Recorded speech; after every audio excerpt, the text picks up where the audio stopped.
Hello friends, పండగ ప్రభాస్ ఫ్యాన్స్కి అయితే తీసుకొచ్చేసిండు అన్నమాట. ఎందుకంటే చాలామంది సినిమాలు రిలీజ్ చేస్తున్నారు, చాలామంది అప్డేట్లు అయితే ఇస్తున్నారు. కానీ ప్రభాస్ అన్న సినిమా నుండి ఏ విధమైన అప్డేట్ రావట్లేదు. చూసుకున్నట్లయితే ఏప్రిల్ 10న సినిమా రిలీజ్ చేస్తామని చెప్పి వాళ్ళు అఫీషియల్గా తెలియజేశారు. అదే టైంలో మన టిల్లు స్క్వేరా సంథింగ్ మన సిద్ధు జొన్నలగడ్డ ఒక సినిమా రాబోతుంది అనమాట. అండ్ ఇదేదైతే ఉందో రాజసాబ్ ఏదైతే ఉందో సేమ్ ప్రొడక్షన్ అనమాట. ఆల్రెడీ రాజసాబ్ సినిమా అన్అఫీషియల్గా పోస్ట్ పోన్ అయింది. కొన్ని రోజుల్లో వాళ్ళు అఫీషియల్గా తెలియజేస్తారని చెప్పి మనమైతే అనుకున్నాం. ఒక వెలితి సంక్రాంతి వస్తుంది, ప్రభాస్ అన్న నుండి ఏం అప్డేట్ రావని చెప్పి వెళితే ఈ వెలితి అయితే ఇవాళ తీర్చేసిండు. ఈ నుండి ఒక లుక్ అయితే రిలీజ్ చేశారనమాట రాజ్యసభ నుండి. నిజంగా అదిరిపోయిండు. బాబా ఎన్ని రోజులు అవుతున్నాను నేను ఎట చూసి ఆ సలాలని, ఆ బాహుబలిని, ఆ రాధేశ్యామని అన్నలో ఉన్నటువంటి అది మిస్ అవుతున్నాం మనం. దాన్ని అయితే ఈ సినిమాలో క్లియర్ అండ్ కట్గా చూపించబోతున్నారని చెప్పి క్లారిటీగా అర్థమవుతుంది. ఈరోజు రాజ్యసభ సినిమా గురించి మీకు మస్తు అప్డేట్స్ అయితే చెప్తా. నిజంగా మీరైతే పండగ చేసుకుంటారు. అలాంటి అప్డేట్స్తో అయితే నేనైతే వచ్చేసా.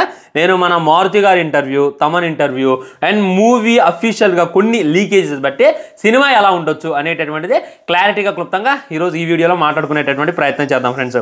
మొట్టమొదటి ఏంటంటే చాలామంది ప్రభాస్ అభిమానులు కొద్దిగా భయపడుతున్నారు అనమాట. అంటే ఇప్పుడు ఈ సినిమా హిట్ అవుతా లేదా, ప్రభాస్ అన్నని అంటే ఒక దయ్యంలాగా చూపిస్తాం అని చెప్పి ఆల్రెడీ చెప్పారు. రిలీజ్ చేసినటువంటి లుక్ కూడా ఒక బ్రేత ఇదే ఉంటారు కదా, దయ్యాలు వదిలిచ్చే వాళ్ళు ఉంటారు కదా, ఒక మంత్రగాల్లాగా ఉందనమాట. ఇది ఏదైతే ఉంది ఇది వర్కౌట్ అవుతా అని చెప్పి చాలామంది అంటున్నారు. కానీ మీకు అర్థం కాదు ఏంటంటే అదే ఈ సినిమాకి ప్లస్ ఉండబోతుంది అనమాట. ఎందుకంటే ప్రతి సినిమా మీద స్కై ఎక్స్పెక్టేషన్స్ ఉంటే, మీరు సలార్ సినిమా చూడండి, అందరికీ కూడా స్కై ఎక్స్పెక్టేషన్స్ ఉంటే మూవీ కూడా అదిరిపోయింది. రిలీజ్ అయినప్పుడు చాలామంది నెగిటివ్ అన్నారు, అదన్నారు, ఇదన్నారు. కానీ ఇప్పుడు చూసుకున్నట్లయితే సినిమా అసలు 100 టైమ్స్ చూసినా కానీ బోర్ కొట్టట్లేదు. ఎలా దిశా ప్రశాంత్ నీల్ అని చెప్పి ఇప్పుడైతే నింగికెత్తుతున్నారు అనమాట. అక్కడ ఏం జరిగింది, బై ఎక్స్పెక్టేషన్స్తో వెళ్ళారు. టీజర్ రిలీజ్ చేసినప్పుడే ఆల్మోస్ట్ 200 మిలియన్ వ్యూస్ రావటం, ఆ తర్వాత దానికి భయంకరమైనటువంటి హైప్ క్రియేట్ కావటం, ప్రభాస్ అన్న వేరే లెవెల్ ఉండటం, ఇవన్నీ జరిగినాయి. అది కాక చాలామంది కేజీఎఫ్ లాగా ఎక్స్పెక్ట్ చేశారనమాట. కేజీఎఫ్లో చూసుకున్నట్టయితే ఒక లవ్ స్టోరీ పెట్టిండు, ఎలివేషన్ సాంగ్ పెట్టిండు, డైలాగులు పెట్టిండు. ఈ విధంగా భయంకరమైనటువంటి ఎక్స్పెక్టేషన్స్తో వెళ్తే ప్రభాస్ అన్న పట్టుమని 3 నిమిషాలు కూడా మాట్లాడడం. మొత్తం మీద ఆయన మాట్లాడింది 2 నిమిషాలు 30 సెకండ్లు. దీనివల్ల అప్పట్లో ఫ్యాన్స్ కొద్దిగా డిసప్పాయింట్ అయిపోయారనమాట. అది మన ప్రశాంత్ నీల్ గారే చెప్పారు. నాకు థియేటర్లో సలార్కి వచ్చినటువంటి రెస్పాన్స్ నేను అన్సాటిస్ఫైగా ఉన్నానని చెప్పి ఆయనే తెలియజేశారు. ఇక్కడ ఏం జరిగిందంటే సలార్ మీద స్కై ఎక్స్పెక్టేషన్స్ ఉన్నాయి అందరికీ. దానివల్ల కొద్దిగా మిస్ మ్యాచ్ చేయలేకపోయింది. కలెక్షన్స్ కూడా తక్కువ వచ్చినాయి అనమాట. అది అసలు 700 కోట్లు 600 కోట్లు 1000 కోట్లు కాదు 2000 కోట్ల బొమ్మ అని చెప్తాను నేను. దానికన్నా కలెక్షన్ రావడం ఏదైతే ఉందో మెయిన్ రీజన్ హైప్. వీళ్ళు ఎంతైతే హైప్ పెట్టారో ఆ హైప్ని మేనేజ్ చేయలేకపోయారు. దానివల్ల అయితే ఇదేందనమాట సలార్ సినిమా. కానీ రాజసాబ్ సినిమాలో అలాంటి మిస్టేక్స్ జరగదు అని చెప్పి క్లారిటీగా క్లుప్తంగా అర్థమైపోతుంది. దీని గల కారణాలు ఉన్నాయి అనమాట. మొట్టమొదటి ఏంటంటే దీని డైరెక్టర్ మారుతి గారు ప్రీవియస్ అసలు ఏ సినిమా హిట్టుల్లో మీరు చూసుకోండి ఏళ్ళ మీద ఎక్కేయచ్చు. ఆయన హిట్లు ఒకప్పుడు హిట్ కొట్టిండు, కానీ రీసెంట్ టైమ్స్లో ఒకటి కూడా హిట్ లేదు. ఆయన లాస్ట్ సినిమా అయితే పక్కా కమర్షియల్, మన గోపీచంద్ గారితో తీసింది. అది అట్టర్ ఫ్లాపే కూర్చుంది. అంతకుముందు వచ్చినటువంటి చాలా సినిమాలు కూడా ఫ్లాపే కూర్చుండే. మొత్తం ఆయన సినిమాలో క్రింజ్ ఉంటుంది అనమాట. ఆ భలే మగాడివే అప్పుడు, అంతకుముందు ప్రేమ కథా చిత్రం అప్పుడు ఆయన తోపు, కానీ ఇప్పుడైతే ఆయన తోపు కాదు. సో మారుతి డైరెక్టర్ కాబట్టి ఎవరికి కూడా ఎక్స్పెక్టేషన్స్లో మొట్టమొదటి రీజన్. ఇంకోటి ఏంటంటే తమన్ మ్యూజిక్ డైరెక్టర్. చూస్తూనే ఉన్నాం, నందమూరి తమనం పెట్టాలి ఆయన పేరు. ఎందుకంటే ఓన్లీ బాలేబాబు గారికి భయంకరమైనటువంటి బీజేం ఎత్తండు, వేరే హీరోలు అందరినీ కూడా డిసప్పాయింట్ చేస్తుండో. ఇది మాకు ఏమాత్రం నచ్చట్లేదు వస్తామని చెప్పి ప్రతి ఒక్కళ్ళు కామెంట్ చేస్తున్నారు. ఇంకెందుకు నీ ఎస్ఎస్ అనేటటువంటి ట్యాగ్ తీసేసి నందమూరి అనేటటువంటి పెట్టుకొని చెప్పి చాలామంది. మొట్టమొదట మారుతి గారు director, Thaman music director. Prabhas అన్న లుక్స్ చాలా జనరల్గా ఉన్నాయి అనమాట. అది కాక ఇప్పుడు ప్రభాస్ని లవర్ బాయ్ లాగా రాధేశ్యామ్లో చూపించారు. ఏమైంది అనేటటువంటి రిజల్ట్ మనం చూసాం. కాబట్టి ఒక హర్రర్ లాగా చూపిస్తున్నారు కదా, మరి వర్కౌట్ అవుతా కాదా అనేటటువంటిది ఇంకోటి అనమాట. అండ్ మన ఈ ఎక్స్పెక్టేషన్స్ అందరికీ జీరో ఉన్నాయన్నమాట. తమన్ గారు ఏం తెలియజేస్తుందంటే ఇదే మాకు కావాలంటుండు. ఎస్, మీరు వినేది నిజమే. ఎవరికి కూడా ఈ సినిమా మీద ఏ విధమైనటువంటి ఎక్స్పెక్టేషన్స్ లేవు, అది మాకు చాలా ప్లస్ అయింది అనేటటువంటి విషయాలు తెలియజేసింది అనమాట. మీరు ఇప్పటిదాకా చూడనటువంటి ప్రభాసం చూస్తారు. మీరు రాముల్లాగా చూశారు, రాక్షసుల్లాగా చూశారు, రాజులాగా చూశారు, ఈ విధంగా రకరకాల వేరియంట్స్తో చూశారు. కానీ ఈ సినిమాలో చూసుకున్నట్లయితే ఒక డిఫరెంట్ అయినటువంటి క్యారెక్టర్లో కనపడుతుంది అనమాట. ఒక లవర్ బాయ్ లాగా క్యూట్గా కనపడబోతుంది. మొట్టమొదటి ఇప్పుడు రిలీజ్ చేసేటటువంటి లుక్స్ ప్రకారం అర్థమైపోతుంది. ఆ తర్వాత ఒక మంత్రగాళ్ళలా కనపడబోతుండే.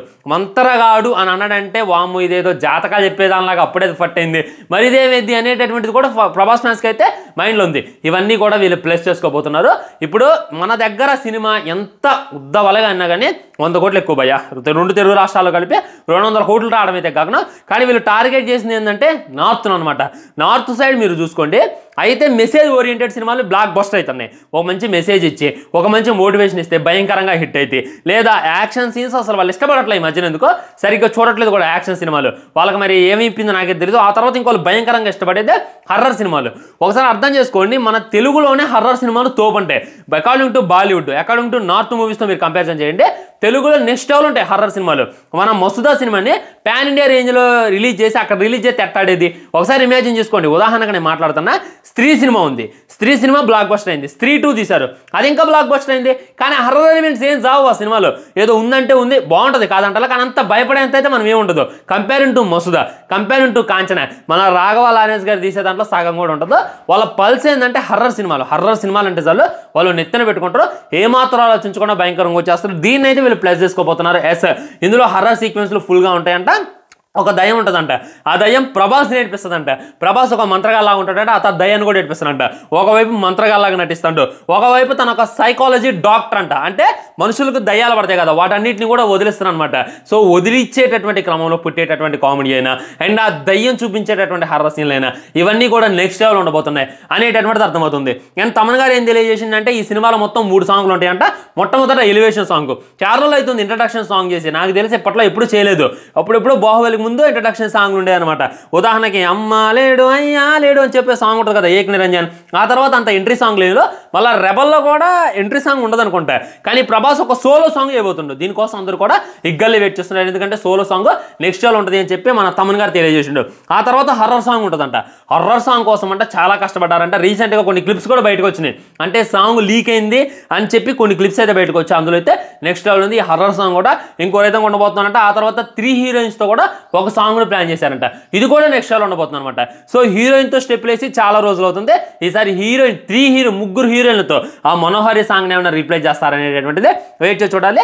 ఇది ఏదైతే ఉందో ఓన్లీ సాంగ్స్ కోసమే. ఆ తర్వాత బ్యాక్గ్రౌండ్ మ్యూజిక్ నెక్స్ట్ లెవెల్ ఉండబోతుందని చెప్పి ఇంకా క్లారిటీగా అర్థమవుతుంది. ఇప్పటిదాకా పాన్ ఇండియా మనం చూసాం, కానీ ఈ రాజసభ చూసుకున్నట్లయితే పాన్ వరల్డ్. మొన్న జపాన్కి వెళ్ళినప్పుడు అంట తమన్ గారు అడుగుతున్నారంట అక్కడ వాళ్ళు, సార్ మీరు జపాన్లో కూడా సాంగ్స్ రాయండి సార్, జపాన్లో కూడా సాంగ్ని కంపోజ్ చేయండి సార్ అని అడుగుతుంటే ఆయన దిమ్మ అయితే తిరిగింది. కాకపోతే ఇప్పుడు ఆయన ఒకటే టార్గెట్ పెట్టుకుంటే జపాన్లో కూడా మన హిట్ కావాలి. సో ఇక్కడ అక్కడ హిట్ కావాలి కాబట్టి తమన్ కూడా బాగా కష్టపడుతుందని చెప్పి ఇంకా క్లారిటీగా అర్థమవుతుంది. ఒక్క మొక్కలో చెప్పాలంటే ఇంకొక బ్లాక్ బస్టర్ లోడింగ్ అని చెప్పి క్లారిటీగా అర్థమైపోతుంది ఫ్రెండ్స్. ఇప్పటిదాకా మీకు ఎక్స్పెక్టేషన్స్ లేవు, నేను ఈ వీడియోతో ఎక్స్పెక్టేషన్స్ పెంచాలని ట్రై చేయట్లా, అది మీరు గుర్తుపెట్టుకోండి. అంతే ఉండండి, మీరు కల్కి 2 కోసం వెయిట్ చేయండి, లేకపోతే మీరు బాహుబలి 3 కోసం వెయిట్ చేయండి, సలార్ 2 కోసం వెయిట్ చేయండి. రాజసాబ్ కోసం ఎవరు వెయిట్ చేయమాకండి, రాజసాబ్ గురించి ఎవడో ఆలోచించమాకండి. కానీ అదే బ్లాక్ బస్టర్ హిట్ అయితే, అదే నార్త్లో 1000 కోట్లు కొట్టిద్ది. హర్రర్ సినిమాకి 450 కోట్లు 500 కోట్లు పెట్టేటటువంటి ప్రొడ్యూసర్ ఎవడైనా ఉంటాడా ఒకసారి ఆలోచించుకోండి. హర్రర్ అంటే మహా అయితే 20 కోట్లు 30 కోట్లు. మొన్న వచ్చినటువంటి స్త్రీ సినిమాకే 50 కోట్లు పెట్టారు, అది 950 కోట్లు వసూలు చేసింది. అదేవిధంగా ఈ హర్రర్ సినిమా కోసం 500 కోట్లు ఖర్చు చేస్తున్నారు. ఎందుకు ఖర్చు చేస్తున్నారు? స్టోరీ నచ్చేం కాదు, ప్రభాస్ నచ్చే. సో ప్రభాస్ ఆల్రెడీ అక్కడ పరిచయం అయ్యిండు. వాళ్ళు ప్రభాస్ సినిమా హర్రర్ సినిమా అంటే ఎగబడి చూస్తారు అనేటటువంటి ఉద్దేశంతో భారీగా ప్లాన్ చేస్తున్నారని చెప్పి ఇంకా క్లియర్ అండ్ క్లుప్తంగా అర్థమైపోతుంది ఫ్రెండ్స్. ఇక అయితే తిరిగి పెట్టుకోవాల్సిన అవసరం లేదు, రాసి పెట్టుకోవాల్సిన ఒకటే గుర్తుందనమాట. ఇవాళ రిలీజ్ చేసినటువంటి లుక్ మీకు ఏ విధంగా అనిపించింది, ఇప్పుడు నేను ఇచ్చినటువంటి ఇన్ఫర్మేషన్ మీకు ఏ విధంగా అనిపించింది అనేటటువంటిది డెఫినెట్లీ కింద కామెంట్ చేయండి. నేనైతే ఇగ్గల్లే వెయిట్ చేస్తున్నా. తమన్ గారి ఇంటర్వ్యూ చూసిన తర్వాత, ఇవాళ రిలీజ్ అయినటువంటి లుక్స్ చూసిన తర్వాత, ప్రీవియస్గా రిలీజ్ అవుతున్నటువంటి లుక్స్ చూశాక ఏదో గట్టిగానే ప్లాన్ చేసిండు డైరెక్టర్ మారుతి అని చెప్పి ఇంకా క్లారిటీగా అర్థమవుతుంది. ఒక్క దెబ్బకే తను కెరియర్ని మరుపు తిప్పుకునేటటువంటి అవకాశం ఇది. ఇప్పుడు మన తెలుగులో చూసుకున్నట్లయితే ఆయనకు అవకాశాలు రాలే, కానీ అలాంటిదే ప్రభాస్ అయితే తనకు ఒక ఆపర్చునిటీ ఇచ్చింది అనమాట. చాలా మంది కుర్ర డైరెక్టర్లకి ఆపర్చునిటీ ఇవ్వాలంటే ప్రభాసే. మీకు తెలిసే లేదో ప్రభాస్ తన ఫ్రెండ్స్ని చాలా మందిని ప్రొడ్యూసర్స్గా మార్చుండు, చాలా మంది యంగ్ టాలెంటెడ్ డైరెక్టర్స్ని ఎంకరేజ్ చేసి వాళ్ళతో సినిమాలు కూడా తెప్పించిండు. కాకపోతే కొంతమంది ఎదవలు దాన్ని వాడుకోలేదు, కానీ మారుతి గారు అయితే దాన్ని గట్టిగా వాడుకుంటారని చెప్పి నేనైతే అనుకుంటున్నాను ఫ్రెండ్స్. అది రాజసాబ్ మూవీకి సంబంధించినటువంటి అప్డేట్స్ అన్ని నేనేదైనా మిస్ చేస్తే డెఫినెట్లీ కింద కామెంట్ చేయండి. డెఫినెట్లీ ఇంకో వీడియోలో క్లారిటీగా క్లుప్తంగా మాట్లాడుకునేటటువంటి ప్రయత్నం చేద్దాం అనమాట. సో తెలుసు కదా అందరికీ కూడా happy Sankranti, happy Kanuma, happy Bhogi. Miss అయిన వాళ్ళ కోసం అయితే తెలియజేస్తున్నా. బాయ్ బాయ్, నమస్కారం, ఉంటా.